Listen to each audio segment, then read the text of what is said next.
Nombor satu, tuan-tuan, malaikat jaga kita ialah jaga lidah, jaga mengumpat. Nombor satu, tuan-tuan, amalan ditolak kerana apa? Mengumpat. Sebab itu kalau kita sayang pada semayang kita, tolong jaga lidah. Ni semayang tapi lidah tak jaga. Dah duduk di atas saf, dah berdiri nak semayang, masih mengumpat tu imam. Siapa imam tu, Bidin? Allah, Haji Dola lah pula.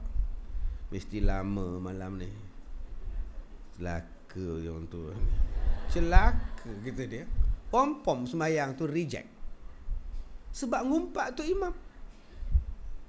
Kadang-kadang dia tak mengumpat sebelum semayang, Allahu Akbar, dia mengumpat dah habis semayang, Assalamualaikum warahmatullahi, Assalamualaikum warahmatullahi. Siapa imam yang bodoh baca panjang-panjang ni? Bengong punya imam. Habis semayang dah umpat tu imam, itu tanda-tanda semayang tolak. Yelah ustaz, betul punya panjang dia baca ustaz. 2 rakaat ustaz, bayangkan 15 minit. Panjang gila tau tarawih di sini. Tarawih ni sunat, awak balik rumah semayang di rumah. Apa masalah awak? Ya awak nak umpat dia buat apa? Bukannya wajib semayang tarawih. Kalau awak tak berkenan dengan tu imam, awak balik rumah. Awak balik ke rumah, semayang di rumah. Oh, semayang di rumah boleh pendek-pendek ustaz? Boleh, aku suka kamu lah. Boleh ustaz, Fatihah tu saya baca separuh je. Gila kamu. Fatihah kena habis lah 7 ayat. Malas yamat kamu ni. Tuan-tuan, apa pasal kita nak bergaduh, nak mengumpat di masjid hanya kerana semayang tarawih? Kita berbuka puasa di masjid, diorang cuma jamu kita tembikai dengan kurma. Kita pun buka puasa, Allah malakasumtu wa bika kurma je. Bodoh tu. Masjid cantik, kurma je. Kedekut gila nampak ni. Engkau nak makan, engkau tak nak makan, kau balik.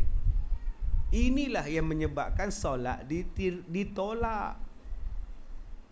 Tuan-tuan, kita dah dekat dengan Ramadan ni. Ramadan ini bulan untuk melatih kita jadi baik, pusat latihan. Sepatutnya keluar daripada Ramadan, mulut dah jaga dah. Ini mulut tak jaga. Kita dah nak masuk bulan Ramadan kali ke-40, kali ke-30, kali ke-50. Kenapa mulut masih jahat? Tengok orang gemuk, kita cakap. Nak komen, ya Allah gemuknya. Ini mau sengit motor dia ni. Naik kereta ni mau sengit sebelah. Jaga lidah. Jangan cakap. Mungkin dia lebih mulia daripada kita walaupun dia gemuk. Allah tak tengok gemuk kurus, Allah tengok amalan dan hati. Apa masalah kita dengan gemuk? Gemuklah bagus. Kalau ramai-ramai macam sekarang, kalau hilang senang jumpa. Tak payah nak cari, daripada jauh nampak tu ha. Jangan ngumpat kepada orang. Jadi tuan-tuan, bulan Ramadan dah dekat. Saya dengar cerita masjid kita ni nak buat majlis buka puasa lah, macam-macam bulan program bulan Ramadan ni. Tuan-tuan, bagilah sedekah pada dia orang. Sebab Nabi kata apa pada kita? Nabi kata, ma naqasat sadaqatun min malin wa ma zadallahu rajulan ya'fu illa izzah wa ma tawadu'a ahadun lillahi illa rafa'ahu Allah. Nabi bersumpah dengan 3 benda. Nabi kata tidak akan berkurang siapa-siapa yang rajin bersedekah. Hartanya takkan berkurang. Dijamin makin bertambah orang yang rajin bersedekah. Yang kedua, Nabi berkata apa? Nabi berkata barang siapa yang memaafkan orang lain, Allah akan berikan kemuliaan pada dia. Walaupun orang tu tak minta maaf pada kita, kita maafkan secara sukarela, suka hati, Allah naikkan kita punya kemuliaan. Jadi tuan-tuan, kalau nak kemuliaan lebih daripada Allah, maafkan orang. Dan kata Rasulullah, siapa-siapa yang merendah diri kerana Allah, Allah akan naikkan darjatnya. Dia merendah diri. Dia orang kaya, tak sombong tuan-tuan. Dia kaya raya, berpuluh juta punya duit, datang masjid buang tek cicak. Kita pun berpuluh juta juga rupiah. Nak buang tek cicak pun malas. Dia orang yang berada, dia orang yang alim, dia orang berilmu, tapi rendah diri, subhanallah. Orang macam ni Allah Ta'ala akan naik darjat dia. Jadi tuan-tuan, pegang pada sumpah Nabi SAW. Jadi saya lancarkan kutipan dana untuk Masjid At-Taqwa ni. Bolehlah petugas edarkan tabung. Tuan-tuan yang dirahmati Allah. Jadi lepas ni tuan-tuan, benda yang menghalang solat kita diterima ialah mengumpat. Lepas ni jangan mengata ke orang. Apa dia mengumpat? Senang cakap, mengata ke orang. Dah. Ustaz, kalau macam apa? Macam tadi Ustaz katakan dia gemuk kan? Ya. Jadi dia lintas depan saya Ustaz. Lepas tu saya tersebut dalam hati, "Elah gemuk gila." Berdosa tak Ustaz? Ada orang dengar tak? Tak ada. Orang tu dengar tak? Tak ada. Siapa yang dengar? Diri saya sendiri je Ustaz. Allah je dengar. Kalau begitu tak apa, sebab kamu belum lafazkan. Benda yang belum lafaz tak jadi. Okey, ulang balik. Benda yang belum lafaz dia tak jadi. Macam kita dengan isteri kita lah. Isteri dengan suami dia. Bergaduh suami isteri. Suami dia kata, "Aku cerai perempuan ni Kang. Aku cerai perempuan ni Kang. Aku cerai bini aku ni Kang." Maknanya dia sebut dalam hati. Tak jadi. Tak jadi apa tuan-tuan? Nah, hukum tak jadi sebab dia belum lafaz. Kalaulah tuan-tuan semua yang dalam hati Allah Ta'ala kira, mati kita. Berapa banyak sekarang ni tuan-tuan yang bercakap ni, walaupun saya bercakap, tuan-tuan diam. Dan ada yang makan. Saya sekarang bercakap, tuan-tuan sedang diam. Diam, tak bercakap. Tapi hati tuan-tuan bercakap. Semua hati bercakap. Mana ada hati dia diam? Diam. Itu mati nama dia. Dalam hati tuan-tuan mesti bercakap. Apa cakap tuan-tuan? Ada yang cakap, asal ceramah, derma. Asal derma, ceramah. Menyampah. Nak bagi, tak nak bagi, sudah. Ada yang cakap, apa hal ustaz tu? Bulan lepas datang berjubah, sekarang kemeja pula. Nampak? Aku tengoklah Ustaz Kazim tu dalam TV putih. Tengok betul-betul hitam pula. Ya Allah tuan-tuan. Kalaulah nak dikira macam itu, semua masuk neraka tuan-tuan. Sebab itu yang dalam hati tak dikira. Tetapi dikira mengumpat pada beberapa keadaan. Pertama, dengan lidah. Mengata ke orang. Tak padan dengan hitam, ada hati nak mengorat orang. Tak padan dengan miskin, ada hati nak minang anak orang. Itu mengumpat. Kedua, mengumpat dengan mata. Ini pun kategori mengumpat. Kita sedang berbual dengan kawan kita, dia lalu. Kita buat jeling mata. Itu pun mengumpat. Yang ketiga, mengumpat dengan body language. Mengumpat dengan cara badan. Kamu tengok dia berjalan, begini je jalan tau. Itu pun mengumpat. Tuan-tuan tak boleh ejek orang. Termasuk ejek cara dia bercakap. Dia gagap, tuan-tuan ejek cara dia bercakap. Kamu tak jumpa dengan mak gagap? Tadi aku jumpa tau, dia tanya aku, nak ke mana kata dia.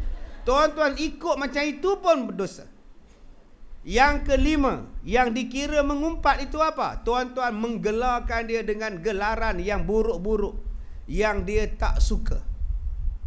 Kalau gelar yang dia suka tak apa. Nama dia Ismail, kita gelar dia Mak Kerbau, tak apa.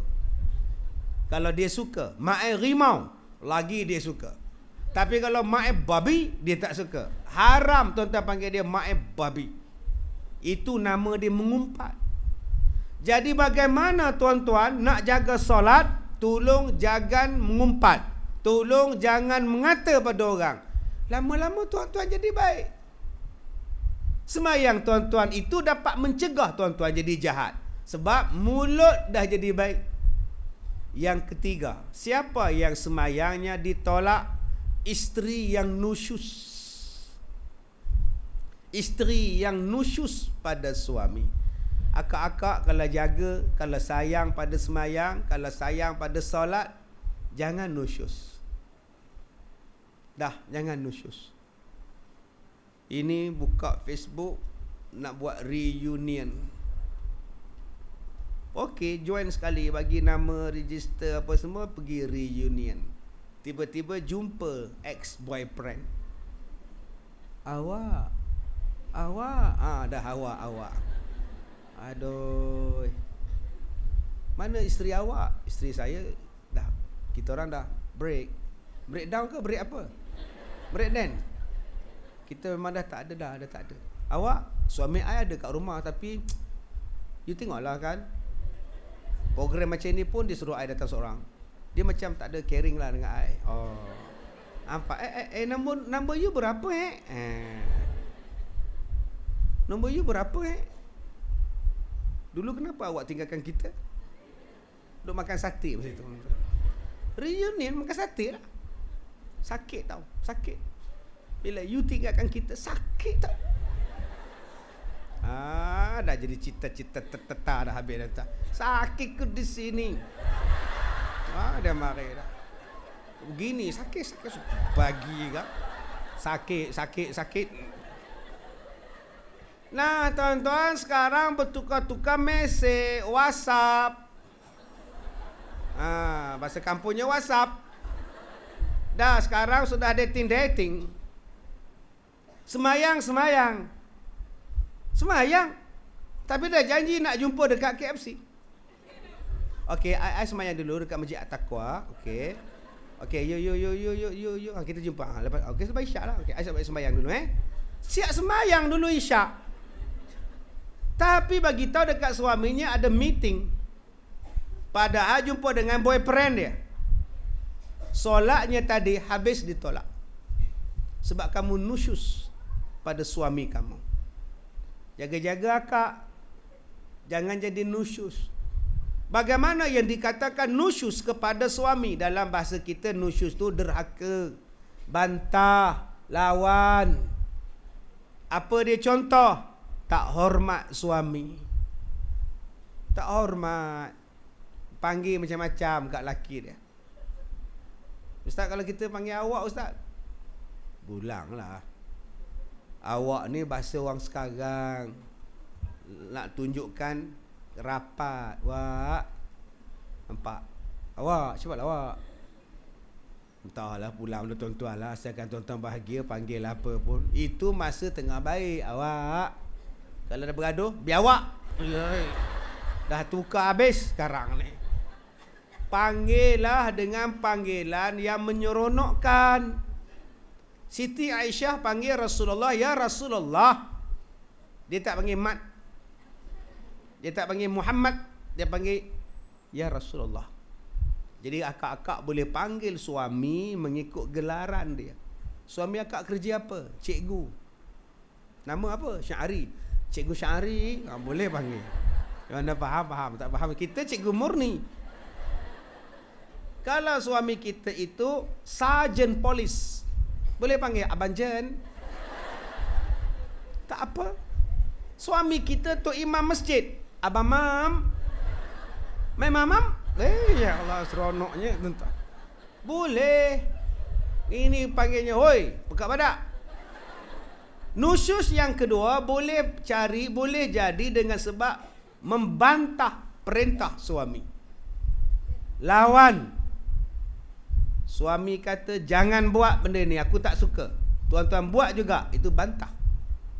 Ataupun curang, ataupun memanggil laki-laki masuk dalam rumah tanpa izin suami. Yang kelima, nusyus itu apa? Apabila akak-akak memberikan harta rumah akak tanpa izin suami. Ni handphone suami. handphone suami. Akak bagi orang sebelah pinjam tanpa izin, itu nusyus.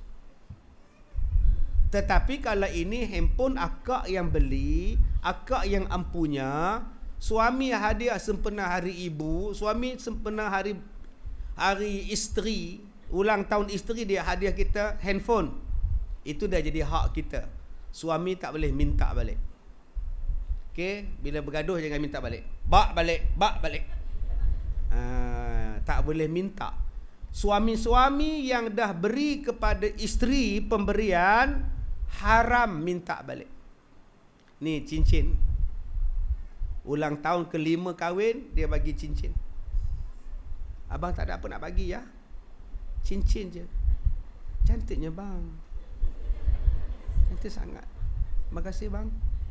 Jangan minta balik. Bergaduh besok, bak balik cincin aku. Bak balik, kata dia. Haram. Nabi kata siapa yang dah bagi pada isteri, minta balik macam anjing yang muntah dan dia jilat semula muntah dia. Sebab tu abang-abang yang mana dah bagi, ben. Kebetulan nama kita Bakar, ben terus. Jangan minta-minta lagi. Jangan duk minta bak sini, bak balik. Bahasa orang Perak sebut bak balik. Tak boleh. Tuan-tuan, akak-akak di rumah kita, suami kita beli makanan, lauk, dimasaknya kita masak. Tuan-tuan, akak-akak bagi pada jiran tanpa minta izin suami, berdosa. Dosa. Dia beli udang, kita masakkan gulai, kari udang. Kita bagi pada si jiran tanpa izin suami, berdosa. Yang boleh bagi tanpa izin suami jika benda tu tahan. Jika benda tu ialah benda yang sekejap. Itu pun akak-akak tetap tak dapat pahala. Yang dapat pahala ialah suami. Tak boleh bagi beras yang tahan lama pada jiran tanpa izin si suami. Jaga-jaga tuan-tuan. Harta suami jangan usik. Jangan bagi pada orang lain melainkan dengan izin si suami. Tapi harta akak terpulang. Akak sini kerja cikgu sekolah, gaji 10,000. Bagi pada ibu setiap bulan 1,000 tanpa minta izin suami, itu dimaafkan. Itu bukan harta suami, itu harta akak. Dan suami tak boleh marah. Leha, mana gaji kau? Ini kenapa berkurang? Saya bagi dekat mak 1,000, dekat bapak 1,000. Siapa suruh bagi? Kena minta izin aku. Aku ni suami kau. Tak payah minta izin. Saya memang isteri abang, tapi ini wang saya. Saya nak sedekah pada masjid, saya nak sedekah pada anak yatim, tak wajib minta izin pada awak. Yang kena minta izin daripada suami ialah nafkah bulanan rumah tangga. Suami bagi $2,000 sebulan untuk belanja dapur. Yang ini tuan-tuan tak boleh bagi tanpa izin suami. $2,000 ini untuk daging, ikan, sayur, bawang, timun, petai, ini 2,000 ni. Belanja dapur, akak-akak nak bagi, kena minta izin suami. Tapi kalau harta itu akak punya, tak payah minta, sebab tu akak punya. Beza tu. Jadi nusyus ni juga tuan-tuan ialah minta cerai tanpa sebab yang dibenarkan oleh syarak. Minta cerai yang tak dibenarkan apa? Minta cerai sebab nak menikah dengan laki-laki lain. Suami baik, solat, rajin, sopan, santun, sopian. Baik betul suami. Tidak ada cacat cela. Makan, minum cukup, pakaian cukup. Dia sentuh kita penampar pun tak pernah. Punya baik suami tu. Tak pernah tampar. Tangan tak ada. Nak tampar macam mana? Yang mana faham, tak faham sudah. Tangan kudung dua-dua belah ni. Apa nak tampar je ustaz. Punya baik, malam-malam dibaca Quran. Jaga-jaga tuan-tuan. Kadang-kadang bunyinya macam Quran, tapi bukan Quran. Bunyi je. Isteri ni bila dengar bunyi macam Quran, baiklah laki aku, ya Allah. Cek betul-betul kau. Kadang-kadang siap pekuk telinga lagi. Sini rukun dan hil aku nak hisab. Allah. Bunyi macam lagu Quran. Kalau tak ada rukun dan hil rukun, surya pun jadilah.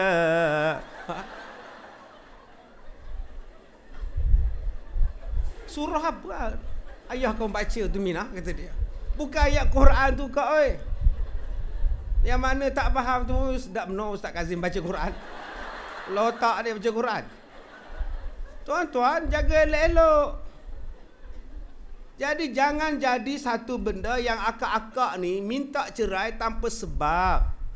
Sebab apa? Sebab nak kahwin dengan orang lain.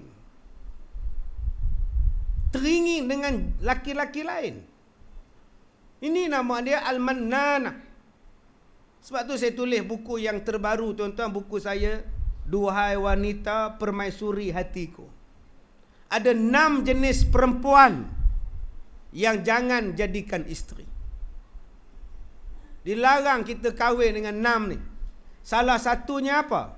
Dah ada dah suami dah. Dah baik dah suami ni. Baik. Isteri ni gatai nak menikah dengan orang lain. Jangan duk ambil orang macam ni. Kenapa akak nak kahwin dengan dia? Ustaz tak tahu. Bulu dada dia Ustaz. Daripada pusat dia naik sampai ke muka tau. Habis tu apa masalah dengan suami akak pula? Suami saya bulu apa pun tak ada Ustaz. Masalah bulu aja. Akak pergi kedai gunting rambut, beli rambut yang dah dibuang, gam. Banyaklah. Suami akak itu orang, bukan orang hutan, tahu? Tak semestinya orang itu banyak bulunya. Pasal itu minta cerai. Jaga-jaga akak. Kadang-kadang solat kita ditolak kerana masalah nusyus. Suami cakap jangan keluar rumah, kita keluar juga. Walaupun dia bukan hadis sahih. Ada orang kata, ada ulama kata itu adalah hadis yang daif. Satu langkah isteri keluar daripada rumah tanpa izin si suami, satu langkah itu mendekatkan dia dalam neraka. Tuan-tuan buka dalam kitab Muhimmah fil Ilmil Hadis.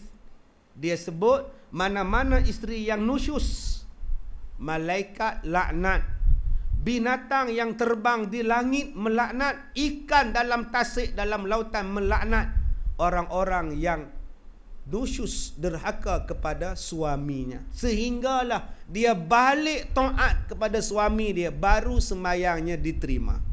Sebab itu kalau kita sayang pada semayang, kalau kita cinta pada solat kita, kita nak jaga supaya solat kita ini baik, Allah terima, tolonglah jadi isteri yang solehah kepada suaminya. Yang keempat, siapa yang solatnya tidak diterima? Qati'ur rahim, yang memutuskan silaturrahim. Dengan adik, dengan kakak sekarang dah tak cakap. Kakak di Woodland, kita di Bedok. Dah berapa lama kau tak jumpa kakak engkau? Ish, tak payah jumpa pun tak apalah. Yelah, berapa lama tak jumpa? Ada kot 10 tahun. Kenapa kau tak jumpa dia? Ish, aku dah anggap dia macam entah dah mati dah pun. Tapi telekungnya Masya Allah, stokinnya sampai ke peha. Semayangnya hebat, telekung Vietnam. Anak tudung nilai 3. Stokin jalan Masjid India, tuan-tuan. Punya baiknya semayang. Tetapi dengan kakak dah 10 tahun tak bercakap. Ustaz, makcik bukan 10 tahun, makcik baru 10 hari. Walaupun 10 hari. Ustaz, makcik bukan 10 hari, baru 10 jam. Baru 3 hari. Allah bagi tempoh 3 hari. Kita bertengkar dengan kakak, telefon dia, kita off. Asal dia call je, kita off. Kita block nombor dia. 3 hari boleh lagi block. Masuk 4 hari kena buka balik. Kalau dia telefon angkat. Ya kak. Kena bercakap. Walaupun ya kak. Okey, bye-bye. Dah, itu dikira menyambung silaturahim. Kalau tuan-tuan sekarang dah 3 hari, 4 hari, 5 hari, 10 tahun, 20 tahun tak bercakap dengan ibu, tak bercakap dengan bapa, tak bercakap, putus silaturahim dengan adik-beradik, semayang ditolak. Jaga-jaga tuan-tuan. Adik kita susah, ada kat hospital, minta duit sikit. Tuan-tuan ingat putus silaturahim ni apa? Qati'ur rahim ni apa? Qati'ur rahim, putus silaturahim tu ialah apabila dia susah kita tak tolong. Itu putus silaturahim. Ustaz, macam mana nak tolong? Saya pun susah. Setakat mana yang awak boleh tolong? Kalau adik kita cakap, abang, tolong pinjamkan saya wang, saya susah, aku takkan bagi sama engkau. Putus silaturahim. Abang, saya minta maaf. Sudahlah engkau, aku tidak ada adik nama engkau. Kita putus saudara.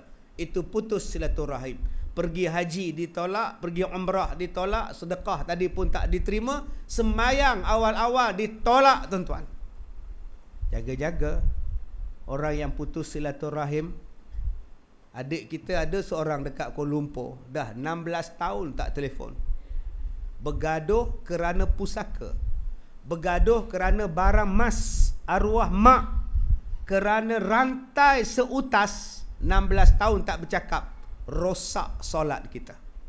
Yang keenam, orang yang ditolak solatnya siapa? Pemakan riba.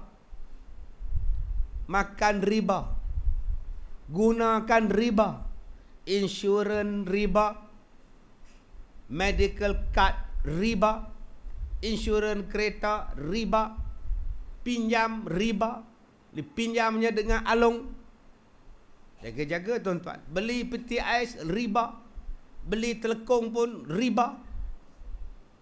Allah pesan dalam Quran kan, jangan makan riba, jangan bercampur dengan riba. Riba ni tuan-tuan, dosanya ada 99 jenis dosa.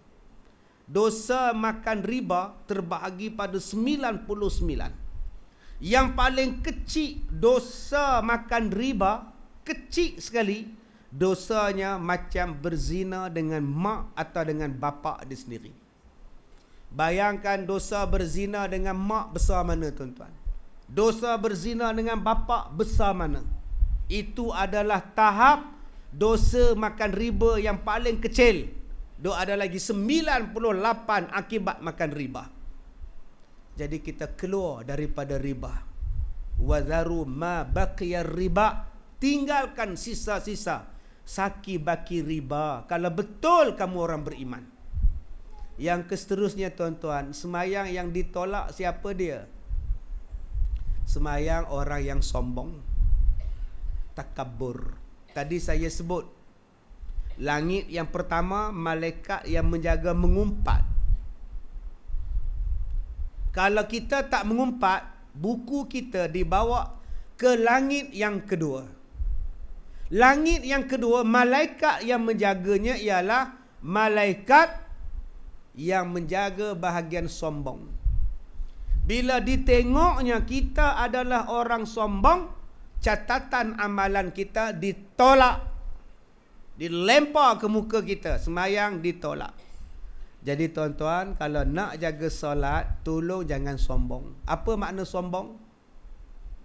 Sombong dalam bahasa kita paling mudah belagak. Belagak. Assalamualaikum. Nyampah. Tak jawab. Sombong. Sombong. Minta maaf lah ya. Tak nak sambut. Orang minta maaf, tak nak sambut. Itu sombong. Sombong itu apa? Takabur. Dia besar diri dia. Kalau aku tak ada, tak jadi kerja tau. Tu nama dia sombong. Sombong itu apa? Memandang rendah kepada orang lain. Ini semua orang bodoh, aku je yang pandai. Itu sombong. Yang kelima, sombong itu apa? Menolak kebenaran. Sombong ialah menolak kebenaran. Kita kata makcik, tak sah sembahyang makcik. Tak sah makcik. Siapa cakap tak sah? Saya belajar sah lah. Tak sah makcik. Sembahyang makcik itu batal. Dia tolak kebenaran. Itu nama dia sombong. Orang sombong